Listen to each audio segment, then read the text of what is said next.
Good morning. I realize there are still some people coming in, but we have a schedule that we're trying to meet today, so we're going to begin and allow other people to join us as we go along. You are attending the 151st Annual Meeting of the National Academy of Sciences. It's great to be here with you, and I will begin. The pace of scientific progress today is very impressive. In virtually every field, one sees discoveries along with, good morning, with sequential and quantitative improvements also in understanding of mechanisms. Starting close to home, we heard this weekend the citations for newly elected NAS members on Saturday evening, and we saw the nominating material that preceded their elections. The accomplishments that are being rewarded, for example, by the annual Cicerone prizes for papers in the proceedings of the National Academy of Sciences. Also, research and achievements cited in our award ceremony on Sunday are just absolutely amazing. We also see very notable individual papers in many journals that we read. Still other stellar research results are visible through other major awards, for example, the Nobel Prizes, the Lasker Awards, the New Breakthrough Prizes, the Shaw, Fields, Japan Prizes, just to name a few. This progress is all around us. In recent years, this progress is observed also worldwide. There are more notable papers from other countries, more internationally authored papers, more research activity generally. Altogether, the research enterprise today is exhilarating to experience and to witness, and we should do our best to nurture it and to help to govern it at the same time. Today, I want to address the issue of public attitudes towards science and public support for science. But before turning to that important topic, I want to comment on two other current issues that require our attention and action. I also want to highlight a few recent reports from the National Research Council and the Institute of Medicine. First, the state of U.S. biomedical research is an issue that's been growing in concern for some time, and early tomorrow morning, before the main session, there will be a special session convened by Inder Verma and Bruce Alberts, Mark Kirshner, Shirley Tillman, and Harold Varmus.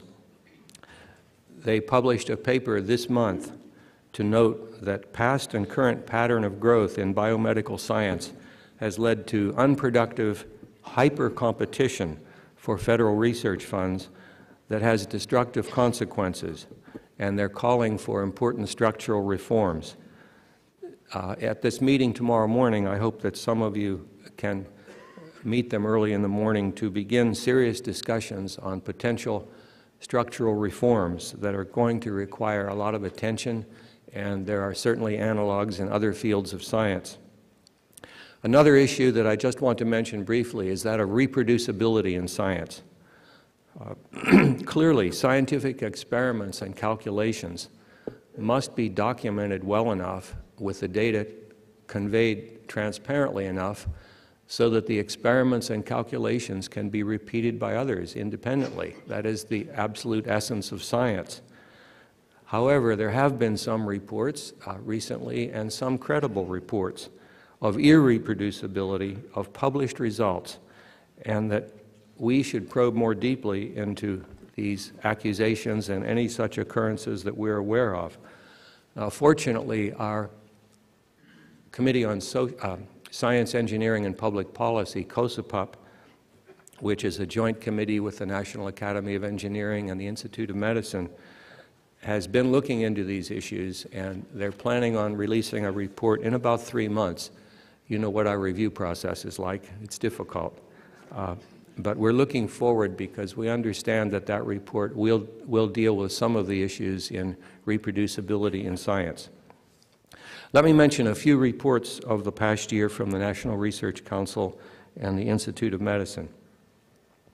As you know, a main part of our mission at the National Academy of Sciences is to respond to requests from the federal government for studies and analyses, and these requests result in National Research Council and IOM reports.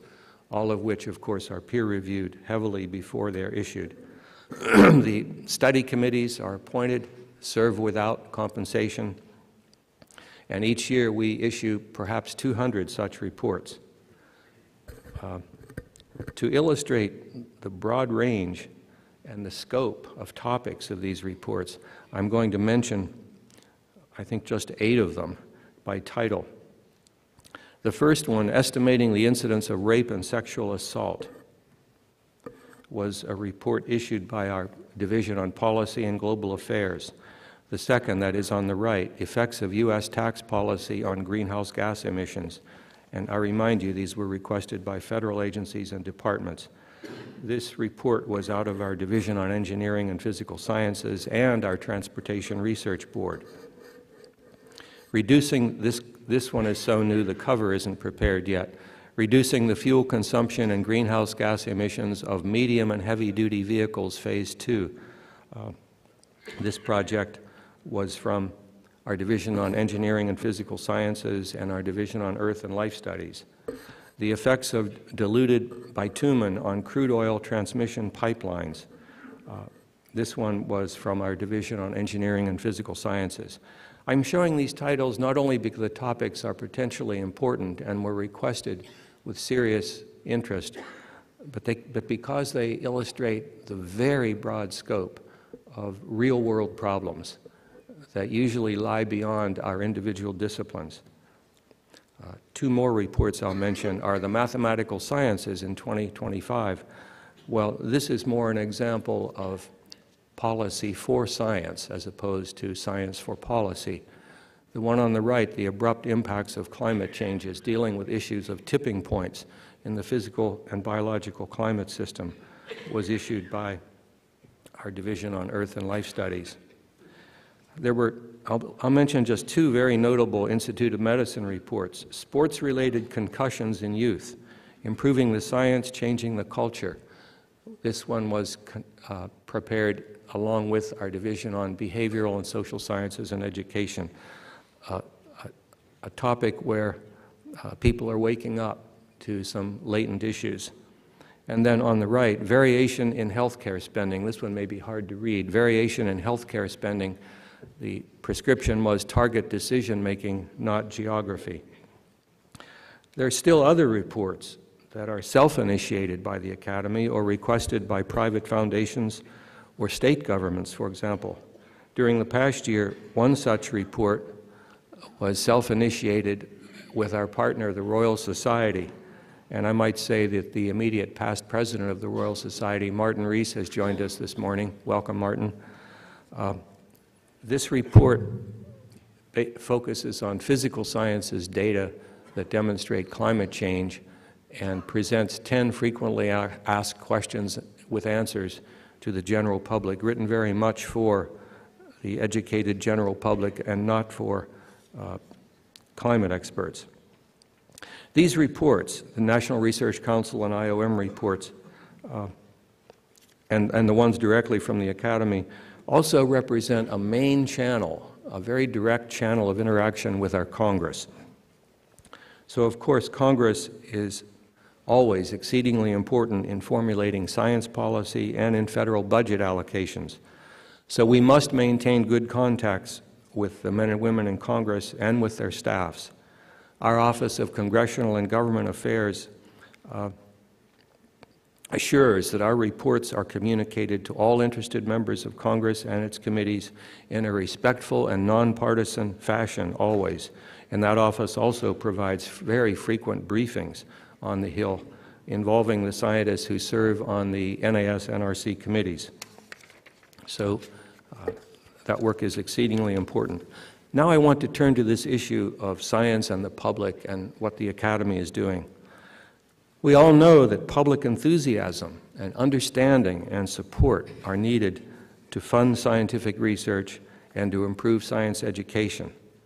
And public awareness and engagement are also required for society to adopt the values of science, such as relying on evidence to guide public policy. While there are some encouraging signs, we should always try to improve public attitudes towards science and scientists. And now, in a time of very tight federal budgets for research and of decreased enthusiasm for some areas of science, the need for measuring and improving attitudes towards science is ever more evident. Today, I'd like to report on some of the activities that the Academy has undertaken. And some of you saw a long letter that I sent to each of you about 6 weeks ago. First of all, about public attitudes towards science and scientists. What do we know? Well, understanding and influencing public attitudes are difficult goals, and to design and select projects, one has to be aware of different audiences and desired outcomes. Useful information is available from Harris polls, from Research America, from the National Science Foundation and the National Science Board, for example. Generally, the American public is broadly favorable towards science, perhaps more so than in most other countries. Thus, scientists are highly respected compared to other professionals, and in the written version of this speech, which I'll send to you, I provide references for some of these statements. Members of Congress, for example, tend to believe that science is good for the economy, apparently much more than they did 30 years ago. But the support is shallow. During the U.S. government shutdown and budget sequestering of late 2013, federally funded research projects were not spared. Many projects and pending grant proposals from research universities were halted or interrupted, as were projects, especially involving government laboratories. Yet, while general attitudes are favorable towards science, most Americans do not know a scientist personally. Our public welfare medalist yesterday, John Porter, emphasized this point. Frankly, the research that has shown this came out of Research America, the board of which he chairs. So, when asked by Research America to name a scientist, the most common responses from people in the general public were Albert Einstein and Carl Sagan. Now, unfortunately, neither of those is living. When these same people were pressed to name any living scientist, only about 1/4 of the respondents were able to do so. This lack of familiarity for scientists is something we can address. It is hard to imagine that public support for science, for research, and for science in public policy can grow with relatively shallow recognition, even though it is wide. Further, while philanthropic support is critical to some very noticeable research fields, federal support is absolutely essential. So given this background, what can we do to understand and elevate public attitudes toward and engagement with science? Well, we must recognize that the National Academy of Sciences is not known widely by the man or woman in the street. The NAS is known and respected by many decision makers in government, business, education, and research. In many localities and regions, there are very capable, trusted institutions like universities, museums, civic groups, and other organizations led by respected individuals who do know the National Academy of Sciences. So we have begun to expand and carried on some previous activities at the Academy to communicate with the public. And of course that includes listening, mostly by addressing highly educated people, elected officials, and others who already know us or are familiar with local respected scientists and science-oriented institutions. There's no shortage of topics of wide interest. For example, energy issues, costs of energy, geopolitical security, the security of supplies, biological evolution, where there's widespread interest, genetically modified crops, climate change, prospects for gene-based medicine, the age of the earth, and more. Unfortunately, in many of those topics, we have a great deal of work to do. So let me mention some of our activities that maybe you haven't run across yet. First, I'll mention the Science Entertainment Exchange, which we're running out of a small office in Hollywood. The premise of this activity is that the entertainment industry, television and motion picture creators, know quite well how to communicate broadly, and that entertainment exerts great cultural influence. And finally, the premise is that there are Hollywood entertainment professionals who are enthusiastic about science. Such Hollywood colleagues in partnership with us have developed the Exchange. The Exchange was created with the goals of, number one, connecting scientists with writers, producers, and directors to consult at all stages of these productions. Second, to convene events for scientists and entertainment professionals, the communities, to discuss potential science content in popular media. Over its 5 years of operation now, there have been over 800 such consultations and an impressive array of events across many fields of science. And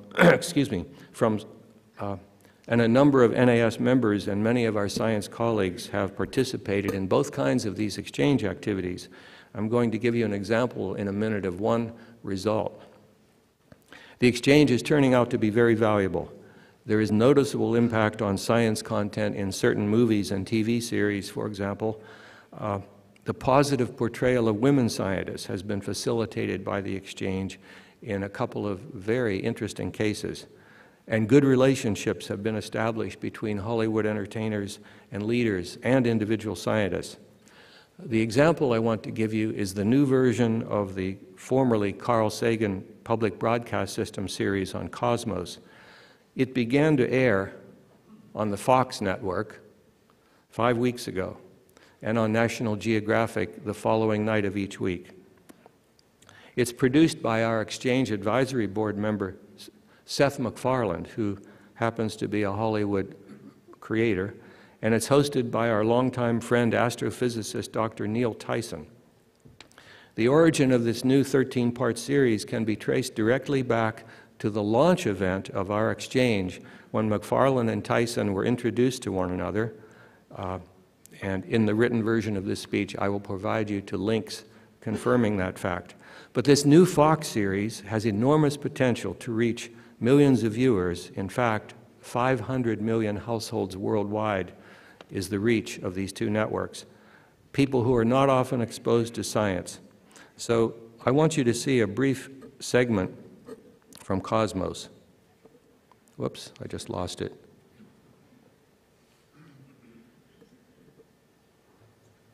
Let's see. Can you get me to the film clip from Cosmos? This is only about 1 minute. As soon as Fraunhofer discovered the spectral lines, he published everything he knew about them. And the reverberations of his momentous discovery echo still.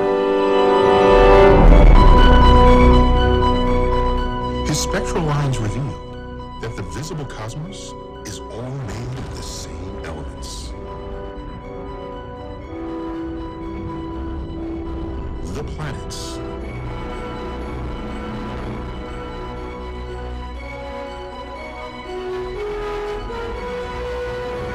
the stars,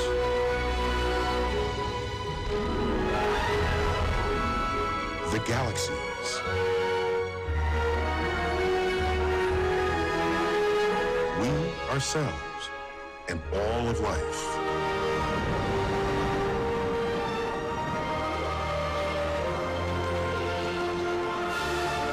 The same star stuff.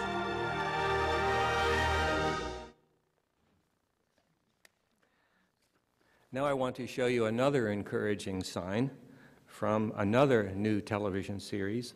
We deserve no credit for this except that several of our members are involved. It's sponsored by the Howard Hughes Medical Institute.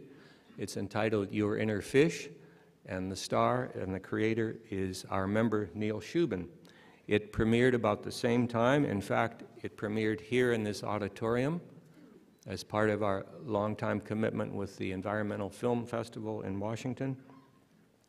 And some of you may know that Sean Carroll, who's heading up that part of Howard Hughes Medical Institute, is also behind this series. So as you will see in the clip that's coming up now, a minute and a half, once again, it puts a face on science, Neil Shubin. There is stunning cinematography, and great points are made. Last week's Cosmos series, in fact, featured one of our members who's now deceased, Claire Patterson. Very hard-hitting show. So let's have the clip from Your Inner Fish. Can you get to it? As soon as Fraunhofer discovered the spectral lines, We'll give double. Neil owes us one. It's hard to believe when you look out across this frozen terrain that once this was a warm, watery world swimming with life. Here we are in the Arctic, and we have a snowstorm coming, and we're looking at rocks behind us, but there's this huge disconnect between the present and the past. What we see today is a valley with red and green rocks that are tilted, stacked one on top of the other. But that's not how it was in the past. These valleys have been carved by glaciers that have moved back and forth. And those red and green rocks actually at one point extended across the valley. And they were straight, they weren't tilted. Now look inside the rocks, and what those rocks tell us, that this valley 375 million years ago was a giant floodplain. And that floodplain was filled with rivers that swelled their banks and sometimes shrunk, but in those conditions formed swamps and streams of all different sizes. And inside those streams was diverse life.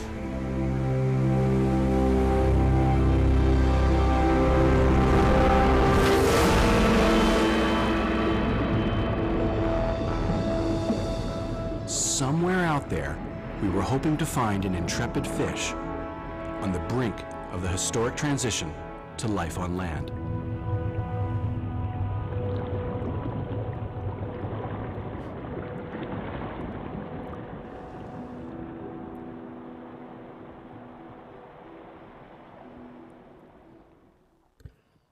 Once again, your inner fish is appearing on public broadcast system television, and I think we all owe great thanks and support to Neil Shubin and Sean Carroll at HHMI, to Neil Tyson and Carl Sagan's widow, Ann Drian, Seth MacFarlane and the Exchange for these fantastic new productions. I think they have enormous potential. Let me turn to another activity which we've begun called the Science and Engineering Ambassador Program. It's stimulated by the realization that, again, that Americans don't know a scientist personally. So we're partnering with the National Academy of Engineering on a new pilot program which is designed to bring science and engineering research to bear on important questions and concerns in local communities, this time in Pittsburgh, with the initial focus on energy. The program involves about 25 scientists and engineers at universities, governments, private industry, both senior people and young scientists and grad students. The focus is to bring together these scientists and engineers with individuals whose ideas and opinions influence others in Pittsburgh area. The opinion leaders represent diverse professions and walks of life. I won't list all the topics, but they include people who not only participate but have reach into local institutions, museums, schools, hospitals, and people who have a platform for disseminating knowledge and hosting discussions and building community relationships. So the events are being developed with the goal of dialogue, not only to promote understanding of energy science in this case, but also to introduce the scientists and engineers in the community more fully to the citizens there. There were good reasons for selecting Pittsburgh to start. It's not only home to an impressive number of scientists and engineers who teach and conduct research in universities and governments, but also because they have a strong community network of museums, cultural outlets, and so forth. So it's off to a good start. If successful, this program could be carried to other cities, tailored to those cities. We'll see how it goes. The United States Science and Engineering Festival was held over this past week in Washington. The NAS and the NAE also helped to found this festival 3-4 years ago, and our Coachland Science Museum and the AAAS have joined. Parenthetically, let me note that the Coachland Science Museum has just celebrated its first 10 years. It was created by NAS member Dan Coachland in memory of his late wife, Marion Bunny, who was also an NAS member, to engage the public with science-rich exhibits and interaction around the scientific issues of the day. The Coachland family continue to generously support the museum, and many NAS members are active in that work, and it's having an impact. This year's festival just concluded, as I said. It's an enormous public street-level event to celebrate the role of science and engineering in society, to welcome guests to demonstrations and displays, and its objective is similar to the festivals in New York, San Diego, and San Francisco. It aims to inspire the next generation of science and engineering professionals and to communicate the roles of science and technology in science today. Special attention in these festivals is given to underrepresented students, to teachers, and to military families. And the volunteer work that goes into this festival is not only enormous, but it illustrates the enormous energy and commitment of our own staff and volunteers from around the greater Washington area. I want to mention just quickly the science of science communications. That topic has been the focus of two of our recent Arthur M. Sackler colloquia. And I invite you to read about these very timely colloquia if you're interested, and I will provide links to the publications and video casts of those. I should say, by the way, this morning's events here are being webcast. And just like anything else on the web, we may never be able to destroy the tapes, but they're there.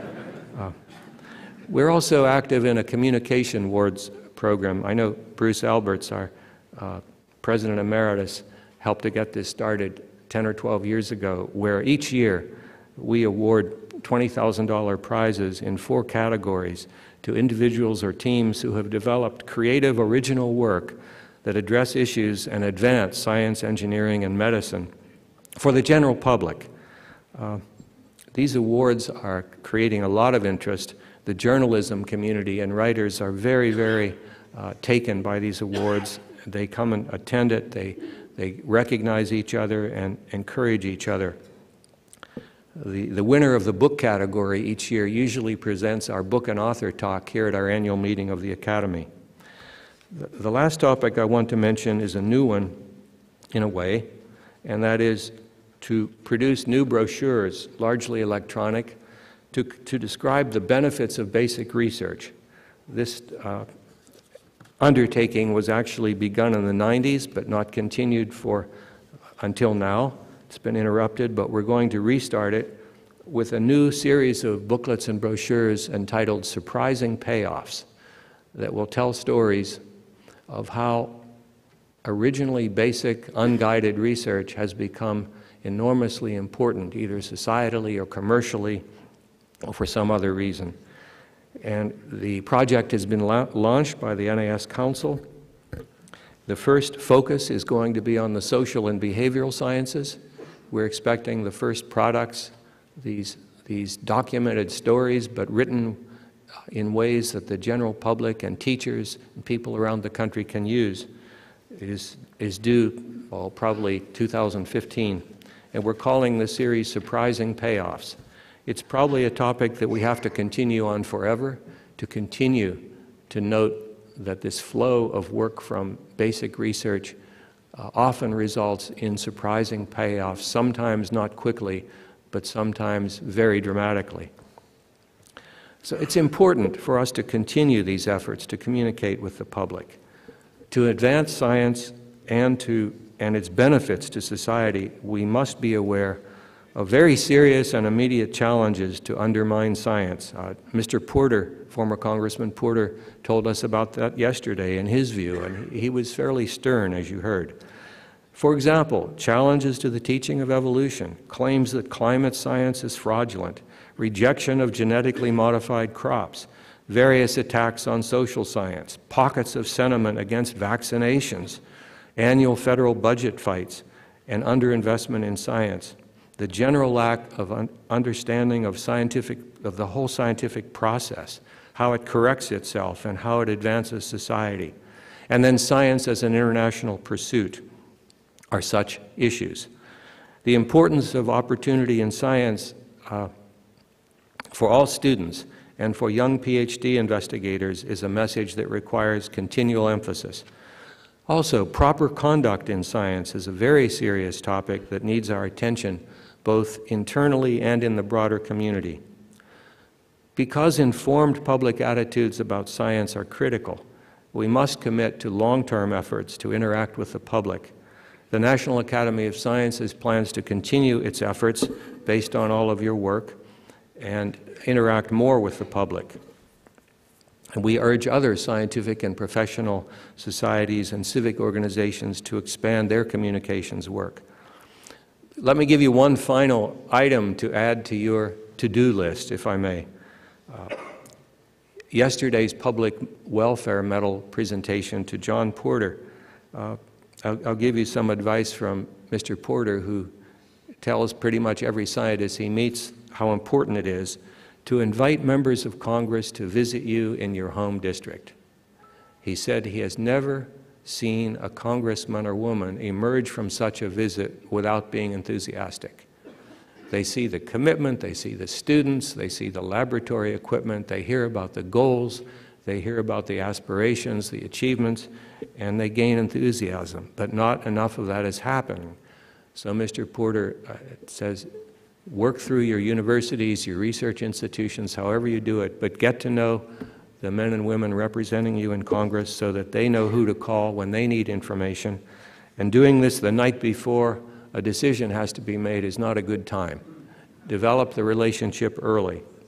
So there's much to do in understanding and influencing attitudes towards science, and there are some encouraging signs.